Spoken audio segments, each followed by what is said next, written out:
రాజేంద్రనగర్ నియోజకవర్గం భారతీయ జనతా పార్టీ అభ్యర్థి తోకల శ్రీనివాస్ రెడ్డి శంషాబాద్ మండల కేంద్రంలో రోడ్ షో నిర్వహించారు।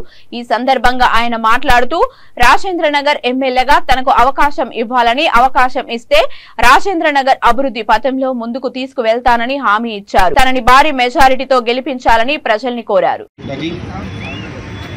ఈ రోజు ఈ యొక్క కార్యక్రమంలో అధ్యక్షత వహిస్తున్న సీనియర్ నాయకులు నందకిషోరన్న గారికి మరియు మన స్థానిక నాయకులు ఎన్నంటూ మనందరి మధ్యలో మనందరితో ఉండే నాయకుడు మళ్ళా భారతీయ జనతా పార్టీ రాష్ట్ర యువమోర్చా ఉపాధ్యక్షుడు బైతి శ్రీధర్ యాదవ్ గారికి మరి అదేవిధంగా జిల్లా యువమోర్చా ఉపాధ్యక్షుడు ఆలోచన చేయండి।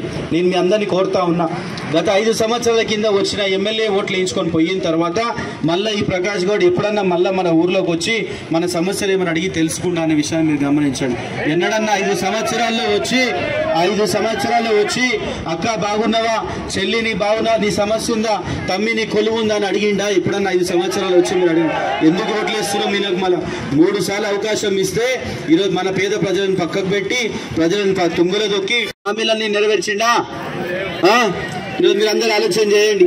గతంలో కేసీఆర్ ప్రభుత్వం కావచ్చు, లేదా మొన్న ఈ ఎమ్మెల్యే ప్రకాష్ గౌడ్ కావచ్చు, ఏం చెప్పిండు మనకి? ఓట్లేస్తే డబుల్ బెడ్రూమ్లు ఇస్తా అన్నాడు, ఇచ్చిండా? గట్టిగా చెప్పండి, చేతులు లేపు చెప్పాలి। అందరికి వచ్చినాయి అనుకుంటారు, మళ్ళీ డబుల్ బెడ్రూమ్లు ఇస్తా అన్నాడు, వచ్చినాయా? ఇళ్ళ పట్టాలు ఇస్తా అన్నాడు, ఇచ్చిండా? ఈరోజు పెన్షన్లు ఇస్తా కొత్త అన్నాడు, వచ్చినాయా? ఈరోజు కొత్త రేషన్ కార్డులు ఇస్తా అన్నాడు, వచ్చినాయా? ఇంటికి ఉద్యోగం ఇస్తా అన్నాడు, ఇచ్చిండా?